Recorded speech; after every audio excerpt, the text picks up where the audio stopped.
Mga katambay, kamusta po ang lahat? Nagbabalik po muli ang inyong katambay, si Katambay Manong po, dito po sa Tambayan Makabayan. Magandang araw po, tanghali, hapon, gabi, madaling araw po sa atin lahat. Saan man sulok ng bansa, umundo tayo na araw. Naway, maingatan po tayong lahat, mga kabayan.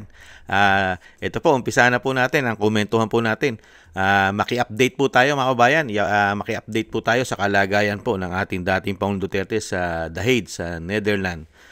Sa ICC, mga katambay. Ito po, pakinggan po natin yung update po sa pahayag po ni Congressman Pulong, mga katambay, kung ano po ang kalagayan ng dating Pangulong Duterte doon po sa ICC, mga kabayan. Ito po, pakinggan po natin si Congressman Pulong. Duterte, at update lang tayo kung ano po ang kaganapan sa kanyang pagbisita sa ating mahal na dating Pangulong Rodrigo Roa Duterte. Kung kumusta po si tatay? So far, okay man siya. Medyo namayat gamay mo ito itong gitambagan nga mukaon. No? Mo gyapon, di normal massage. Sayang doha ka tilog, sayang likod na karon, apil na yung likod. O gusto niya ipabot sa mga Pilipino na don't worry daw about him because he was born to sacrifice. So mula pa daw sa umpisa, para sa taong bayan yung sakripisyo niya. Sir, hindi pa kumakain si dating Pangulo, sir? Gakaon siya, pero karon medyo namayat. Kita na ko namayat. Ito akong gisultihan na kaugdaghan. Sir, kumusta yung medical, sir? Kompleto yan? Okay naman siya. Healthy siya. Okay ra siya. Pero namayat lang. Kay murag ni hinay. Kasi siguro siya hunang-una, sir. Bisag ako siguro na ako di sulod. Puro laki. 55 days na po ba ya? Ha? It's too much. Walay baba. Wala. Sir, ang sa imong message para sa mga kababayan nato na nagsuporta sa imuha actually. Currently, sir, ang PDP laban na sila'y gibuhat na murag political gathering. Salamat kayo sa mga Pilipino, labi na sa mga Dabawin yung agasuporta sa ako. Hantod karon, salamat sa inyong pagsalig. Kunya na po dito ipapa si Presidente, gusto niya one word lang, salamat daw. Salamat. Ora daw, iyang ikasulti sa inyo. Wala siya additional kong sa maabot nga election. Mora to, choose unsa to yung sulti.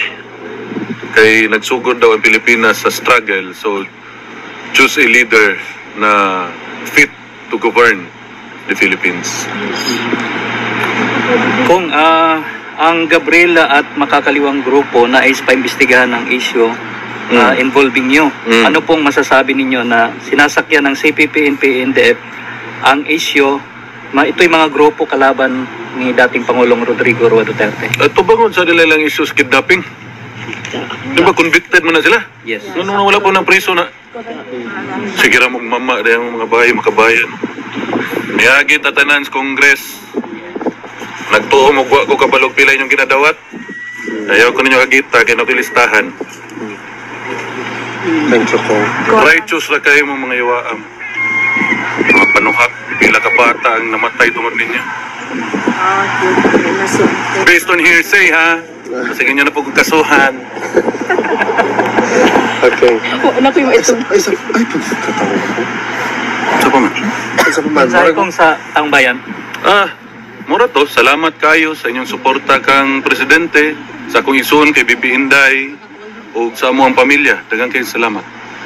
Pangayoon na po namo nga padayon ang pagampo para sa health sa among amahan. Salamat kayo. Salamat, Kong. Sa tayo sekreto ni mo kung anong nisamot daw kagkagwapo diri sa dahig? Gwapo man ang hig. Gwapong hangin. Anhi mo tanan diri para magwapo tantanan. Masabot Labi na makabayan, di ba? Anad mo diri. Masabot ang kaputi. Anhi mo diri para magwapo mo. Mga pangitam. Buwan, ato na dito sa mga Pilipino diyan sa Koreahan ng mga buisit. Sige, Kong. Sige, Kong. Last, Ano na sila gibuhat kundi dauto ng Pilipino. Pila ka bata sa bukid ang inyong atik. sige, Kong. Sige, Kong. Ha? Salamat, Kong. Hindi na siya ma-stress. Uy, hindi na ma-stress. Based on hearsay na po sa... Hindi na siya ma-stress. Masuko na po na mga abogado na yung mga comment. Salamat, Kong, ha, sa imong time karon kong matulog sa Duterte Forest ko. Hindi na, wala yung Duterte Park Forest na po. Ay, by the way, kana... Tawag ko ng mga security. regarding Ano ko wala, may Duterte nga forest o park dito sa Pilipinas, dari na hinuon sa Hague. regarding that, kung kabalo ba si tatay na ipa-relocate kami sa different... Kung isultihan, karon lang. Sabay mo niya kung... Ano lagi sa di lang yun daw nga biklon ang government, sunod lang ta kay ilahaman yung lugar niya. exactly. Dili man ni part sa private property man. Ipungutan na ganun mga security, diri gadula ang mga bata. Pero public man, Gabuyo. public man, sir, kaya magdula-dula lang. Yan po ang update ni Congressman Pulong sa kalagayan po ng kanyang ama ng dating Pangulong Duterte. Namayat daw po, namayat. At siyempre po, siyempre kasama rin po rin yung pag-iisip. Siyempre po, di po ba, sa dala na rin po ng katandaan, mga katambay. Balik tanaw lang po natin yung, kasi po, buhay na naman po ang mga Gabriela ngayon human rights, mga tambay. Nakita po natin, gamit na gamit po ang makakaliwang grupo ay talagang binabakbakan naman po si Pulong, di ba? Tingnan naman po natin yung panahon po nila. Lalo-lalo po panahon nung kaalyado po nila. Sino po yon? Yung dating DOJ Secretary na si Laila de Lima.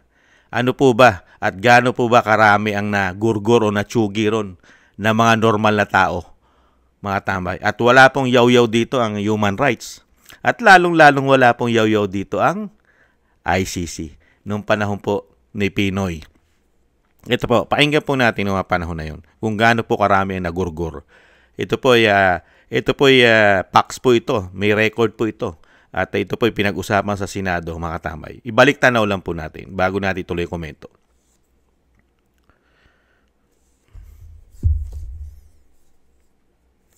Attorney Arnel, 30. There were 85,878 recorded killings. You were the Justice Secretary during the Aquino administration. Why did you not investigate these killings?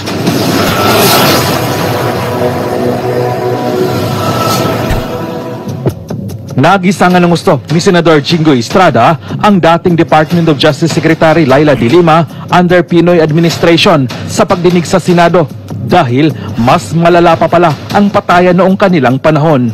Pagsisiwalat pa ni Estrada, umabot sa mahigit 85,000 ang napaslang at karamihan sa mga ito ay biktima ng mga adik kumpara sa panahon ni PRRD na puro adik naman at durugista ang napaslang. Nanggagalaiti nga si Estrada dahil walaan niyang ginawang investigasyon si De Lima na nooy siya pa ang sekretary ng Department of Justice at puro lamang kapalpakan ang ginagawa. Tinawag pa niya itong incompetent at inutil dahil sinayang lamang umano nito ang pera at resources ng taong bayan. Tila nabaliktad nga ang mundo ni De Lima at Senador Riza Ontiveros dahil imbis na si dating Pangulong Duterte ang kanilang pahiyain sa Senado, ay sila pa ang nahulog sa bitag ni PRRD at ng mga kakampi nito. Komento pa nga ng ilang dismayanong netizens, bakit niya iimbestigahan si Abnoy? Kakampi niya yon. Ang linaw ng sinabi ni Dilimaw, kay Digong may dahilan mga adik ang namatay. Kay Pinoy, karamihan inosente, pero daming adik. Rape dito, rape doon. Dahil sa droga, yan ba ang gusto nyo? Samantalang nung panahon ni Pangulong Duterte, natahimik ang buong bansa, lalo na ang simpleng mamamayan. Tapos ngayon, nagrereklamo kayo kay Tatay Digong, samantalang nanahimik kayo kay Pinoy. Wala kayong pakialam, maliwanag pinopolitikan nyo si Tatay Digong. So unfair kayo, nasa Senado at gobyerno ngayon, gusto nyong sirain si Duterte. Saluto Senator Jingo Estrada, natumbok nyo po ang tamang katanungan ng isang hitad. Yan po mga tambay, nakita nyo po ang pagkakaiba. Noong panahon po nila, di ba? 85,000 po ang natsugi noong panahon po. At karamihan po dyan, normal na tao po. At mga ginahasa pa yan. Chinugi ng mga adiktus, mga lulong sa pinagbabawal na pulburon. Pero wala pong investigasyon dyan ang human rights. Ang makakaliwang grupo, hindi po yumayaw-yaw dyan, Gabriela. At lalong-lalo po ang ICC dahil noong mga panahon po na yun, ay miyembro po tayo ng ICC. Noong panahon po ni Pinoy, miyembro po tayo noon. Pero wala pong investigasyon ni isa. Pero nakita nyo po yung pagkakaiba mga tambay. Nabanggit lang po natin yan. Kasi nakakaawa po kasi ang nangyari. Nakakaawa po. yung presidente po na pinoprotektahan ng mga normal na tao, yung hindi masasama, mga tambay. Pinoprotektahan niya na yung tayo maging mapayapa tayo, lalo-lalo sa ating pagtulog at paglalakad sa gabi. Dahil nahandyan ang isang damukal na adiktus, mga kriminal at sari-sari pa. At nahandyan pa ang makakaliwang grupo. Di ba? Nahandyan po ang mga NPA. Talagang problema pa rin po ng ating bansa. Nung siya ay maupo, nakita nyo po, ang nagka-problema po ay yung mga masasama. Yung mabubuti po ay nagkaroon ng kapayapaan. Di po ba? So, nung panahon po nila, sino po ang natatakot? Yung normal na tao. Napakarami pong ginurgor at sinugi nito. 85,000. Record. Panahon po nila Dilima yan, nila Trillanes. Kasama yan sila Hontiveros. At yung mga makakaliwa na talagang gigil na gigil. Naipakulong na nga nilang dating Pangulong Duterte, di ba? Kaya nga nakapagtataka ang ating bansa. Mas pinoprotektahan pa ang gumagawa ng mga masasama kaysa ron sa mga matitino at walang yaw-yaw. Walang yaw-yaw ang human rights. Saka ang Gabriela. Walang yaw-yaw yan. Pagka natotodas ay matitinong tao. Mga normal na tao ang chinuchugi ng masasama. Tahimik. Kaya nakakadismaya lang mga tambay. Pagka makikita mo yung sitwasyon, nakala mo kay lilinis nila. Kay lilinis at kay titino. Nakala mo nung sila'y nanunungkulan ay akala mo kay gagaling. Pero mas marami po ang natsugi sa kanila. Tahimik lang sila. Tahimik dahil magkakampi yata sila. Di po ba? Kaya nakakalungkot lang po. Kaya po yung nangyayari po sa dating Pangulong Duterte, talagang mag-iisip po yan. Iisipin niya po yung nangyari rin po talaga sa kanya na talagang yung ginawa niya po na sakripisyo bilang Pangulo na maiayos mo ang bansa mo dahil sa pagkakalugmok na nasa kumunoy na ang bansa, nasa basurahan na ang bansa dahil sa laganap na pulburon, krimen. Di po ba? At nandiyan pa ang isang damukal na terorista. Di ba? Makakaliwa. Isang damukal. Kaya nga nung maupo siya, isang damukal din ang nabawa sa kanila. Di po ba? Kaya nakakalungkot lang po na talagang mamamayat talaga. Mamamayat at talagang may stress ang dating Pangulong Duterte. Kahit sabihin mo na siya ay yung matibay, buo ang loob. Darating din po yung time na iisipin mo ang lahat ng nangyari sa iyo at lahat ng ginawa sa iyo ng gobyerno, lalong-lalo yung gobyerno na natulungan mo at natulungan ng iyong anak na makabawi at makabangon at mamakuha niya yung rurok ng tagumpay na maging pangulo. Di ba? Tinulungan ng anak mo ng napakalaking suporta. Kaya nga nagkaroon ng unit team dahil kailangan manalo nila dahil hindi sila nananalo, lalo-lalo nung tumakbo ng Vice President nung panahon po na siya'y tinalo ng dating Vice President Robredo. Di po ba? Na isa rin pong kritiko ng dating Pangulong Duterte. Di po ba? Kaya po, isama po talaga natin, mga tama, isama po natin sa dasal at panalangin na malagpasan po ng dating Pangulong Duterte ang kanyang pinagdadaanan at lalong-lalo po ang panggigipit. Ang pagigipit po at talagang sobrang pamumulitika po sa kanya. Demolition job, talagang napakarami pong batas ang nilabag ng pamahalaan natin, mga tama. Ibang klase po. Kahit po yung PCO na nakaupo po ngayon, talagang kinakain niya po ang salita niya. Lalong-lalo po yung ginawa nila sa dating Pangulong Duterte na talagang akala mong matinong-matino na sumusunod sila sa batas. Ganyan po sila katindi. Kaya po ang nagdurusa po ngayon ay isang dating Pangulo na hindi man lang po nakakuha ng jurisdiction, mga tambay. Hindi man lang nakakuha ng fair justice, mga tambay. Lalong-lalo yung pumasok sa atin walang jurisdiction, yung ICC. Kaya nakakalungkot po, mga kabayan. Ibalik tanaw nga natin, mga tambay, sandali. Bago po tayong kung paano po sila, gaano po sila kasi sinungaling. Sinungaling po nila, lalo po sa batas. Kayang-kaya po nilang paikutin ang batas, lalong-lalo po yung nakaupo yata ngayong PCO, yung Yusek. Yung Yusek, grabe po. Grabe. Kala mo kay tinutino yata, lalong-lalo pagka sinasabi, batas na ang pinag-uusapan.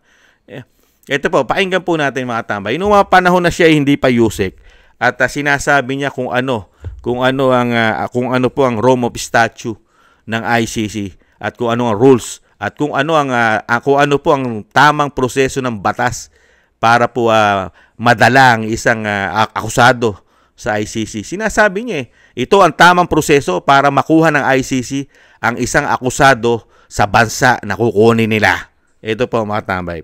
Ano lang po natin, isama lang po natin para makita po natin mga sinungaling na tao. Okay. Pag DOJ saka implement ay issue. Siguro, siyempre, through police. PNP. After that, dadalhin yung na-aresto sa local court. Ano purpose? To prove na na-serve yung valid warrant of arrest. Saan, Attorney Claire, yung local court? Local court, sa Pilipinas. Dito sa atin. At after that, saka kukunin. Para dalhin sa dahig. Okay. Pag DOJ saka implement ay issue. Siguro, siyempre, through police. PNP. After that, dadalhin yung na-aresto sa local court. Ano purpose? To prove na na-serve. Tingnan nyo, saan daw po dadalhin pag inaresto ng mga pulis? Pagka ICC na at Interpol, saan po? Sa lower court, sa mababang hukuman para i-prove na-serve ang warrant of arrest sa local court, sa hukuman, sa korte. Nadala po ba ang dating Pangulong Duterte dyan para dalhin nila sa ICC? Di po ba hindi? Hanggang sa Villamor Air Base lang siya. Ito na po yun. Nung maging USEC na po siya, iba na po paniniwala niya.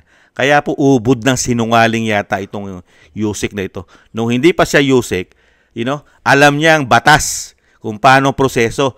Pero nung maging USEC na siya, iba na po ang batas niya. Ibang klase. Tingnan po natin itong USEC.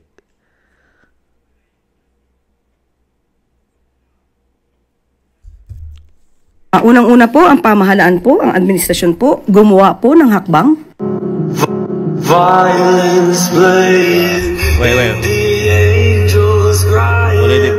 Ulitin po natin. Medyo na-interrupt po May pumasok. Na naaayon sa batas at ito po ay in cooperation with the Interpol. Ang pamahalaan nagsukuman po kay dating Pangulong Duterte. Siya po ay kinukonsiderang isang akusado, isang suspect sa crimes against humanity, particularly murder, na ang nagsampa rin po ay kapwa Pilipino na di umanong biktima ng extrajudicial killings ng madugong war on drugs. Ang ginawa ng pamahalaan ay hindi naman po pagsuko ng soberenya, kundi pagsuko ng isang akusado. Uulitin po natin ang sinabi ng Pangulo sa SONA 2022. I will not preside over any process that will abandon even... Nakita nyo po, yung pagsuko po, nililigaw po nila Nililigaw po nila mga tambay. Dinadala yung paikot-ikot. Alam nyo po yung body language para lang po masabi na sila po ay walang ginawang mali. Pero yung proseso ng batas, hindi po nagawa yan. Hindi po nila naibigayan sa dating Pangulong Duterte. Yung proseso mismo, siya ang nagsabi. Ang USEC, sinabi niya kung ano ang proseso ng batas para ito makuha ng ICC ang isang Pilipino sa ating bansa. Dadalin mo sa lower, sa mababang hukuman ng korte natin. Nadala po ba? Kaya po talagang may stress po ang dating Pangulong Duterte kasi pati po ang proseso ng batas ay hindi po niya nakamtan. Hindi po ibinigay sa kanya ang proseso ng batas. Na siya po ay isang abogado. Isa po siyang piskal at dating Pangulong Duterte. Dating Pangulo ng bansa. Pero hindi siya nakakuha ng hustisya dito sa pamahalaan na ito. Bakit ka hindi Bakit hindi ka ma-stress? Bakit ka hindi mamamayat? Sige nga, iisipin mo yan Yung nangyayari po, kaya po yung update po ni Congressman Pulong, talagang expected na po ng mga Pilipino na talagang mamamayat ang dating Pangulong Duterte sa nangyari po sa kanya, sa ginawa po sa kanya ng pamahalaan ng binagoong Pilipinas. Ginagago na lang po ang mga Pilipino. dinudoktrinahan na lang po ang mga Pilipino na tama ang ginawa nila. Mga kababayan, tama. Kahit na sino pong Pilipino, kahit hindi po nakapag-aral, kahit po grade 1, mauunawaan po na mali ang ginawa nila. Ganun po yun Di po ba? Pero pagdating po sa kanila, nagsama-sama na kasi Yung sinasabi nga po ni Congressman Pulong, nandyan po lahat sila. Makakaliwa, di umano. Makakaliwa, nandyan pa yata ang human rights, nandyan pa ang sinasabi po nga yung ICC, di po ba? Parang magkakasama po yata, magkakasabot yata di po ba? Nakita niyo po 'yon? Yung human rights, ICC, yung Gabriela at itong grupo ng Makabayan Black, di po ba? Nandiyan pa yung grupo nila De Lima, di ba? Trillanes, at yung sinasabi ni Ka Eric na abogado raw po na makakaliwa, na si Conti daw po. Napakarami. Tapos, nandito pa ang tinatawag na grupo ng mga tambaluslos ayon sa Vice President, di ba? Mga congressman, mga senador, na korap, di ba? Di umano. At syempre po, ang grupo ng Pangulong Marcos, na walang utang na loob na nakita ang mga Duterte riyan, mga kababayan. Kaya po napakasakit po na nangyari sa dating Pangulong Duterte. Napakasakit po yung nangyari po sa kanya. Talagang iisipin po ng buong pamilya yan. Hindi lang po si dating Pangulong Duterte. Pati po ang Vice President ay iniisip din po yan. Kaya nga po kinu-question ng Vice President na bakit nagsampa ng kaso o pinaiimbestigahan sa Ombudsman para makasuhan talaga ang mga lumabag sa batas, lalong-lalo sa hindi nakakuha ng hustisya ang dating Pangulong Duterte ng due process sa proseso ng batas natin.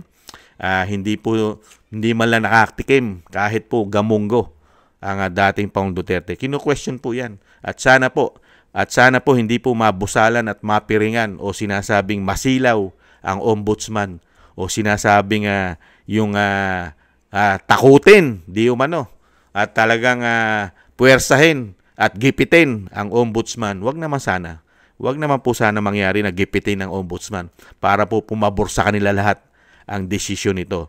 Isama po natin sa panalangin na wag po silang magtagumpay, mga kababayan. Panahon na po, mga kababayan, na talagang wakasan na po natin yung ganito. Pinagdaanan na po natin ito itong ganitong sistema. Napakatagal po natin pinagdaanan ito nung panahon po ng kanyang ama na talagang Marcos Sr., 20 taon na naghari po mahigit sa atin, di po ba? At tapos panahon po ni Pinoy, talagang grabe po ang biktima. 85,000 ang naging biktima po ng mga masasama.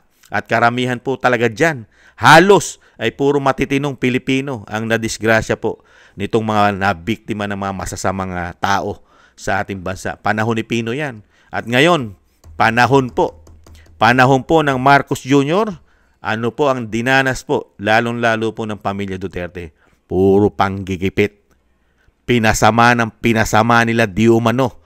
Panggigipit di umano ang nakuha ng pamilya Duterte sa kanila. 3 taon binakbakan hanggang sa mapunta sa ICC ang dating Pangulong Duterte. Diyan po tayo nakakita ng grabing pamumulitika. Grabe.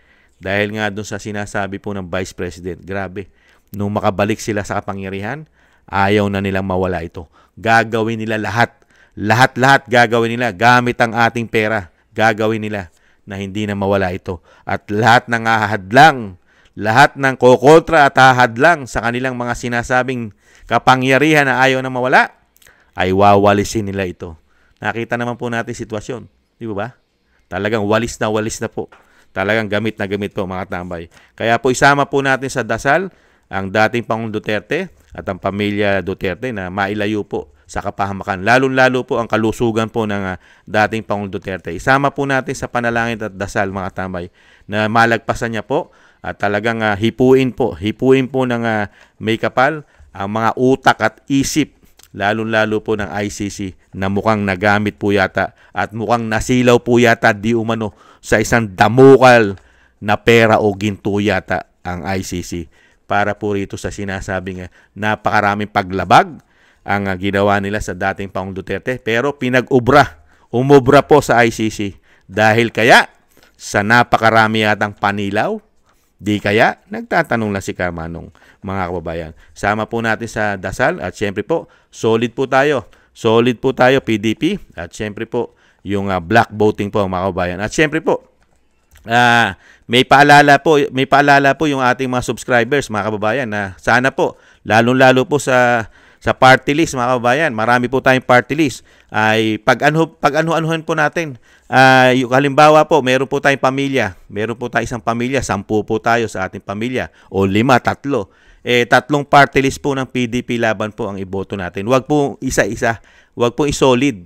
Meron po tayo dyan, di ba, yung Duterte Youth, nandiyan pa, yung marami pa po tayong party list na mga PDP, mga tambay. Isa-isa po. Kasi isa lang po ang iboboto natin yung mga party list, para marami pong makapasok na party list ng PDP laban, mga kabayan. Napakaganda pong idea yon. Kung po tayo 7 o 5 sa miyembro ng ating pamilya, yung party list po, mga kabayan, ay lahat po, bigyan po natin ng boto, lahat po ng PDP laban na party list po natin, mga kabayan. Makikita naman po natin yan at pwede naman po natin na party-partihin para makapasok po ang maraming party list ng PDP laban, mga katambay. Kaya maraming salamat po, mga kabayan, lalo-lalo po sa ating mga subscribers. Thank you po sa inyo. Shoutout po. Ingat po mga subscribers natin. Maraming salamat. At thank you rin po sa mga nagbibigay ng biyaya po sa inyong lingkod. Kingston 123 ng Hong Kong, Eric Hershio ng Canada, Jake Yahut ng Maisog, California, USA, Gina Ray, Solid DDS ng Berlin, Germany, Julieta Silona ng Sydney, Australia, Baby Roman, Ate Isa ng Cagayan Valley, Jem Aris ng United Arab Emirates, Jobilin Watanabe ng Japan, ako si Pilam, at si Annie Joe. Thank you po sa mga biyaya po. Ingatan nawa po, mga tambay. Ingat po kayo. At syempre po, thank you po sa mga gusto po ng Tambayang Makabayan sa YouTube at TikTok. At ganoon din po sa mga nagko-comment, like, share, and subscribe. Maraming salamat po. At syempre po yung dasal po na maingatan po ang mga Duterte, ang dating Pangulong Duterte, ang Vice President, maingatan po. At talagang sobra na po ang panggigipit sa kanila. Maingatan nawa po sila, mga tambay. At syempre po, sa muli, tayo rin po. Ingat po, mga kabayan. Doble ingat po. Sa muli po, paalam. Bye-bye.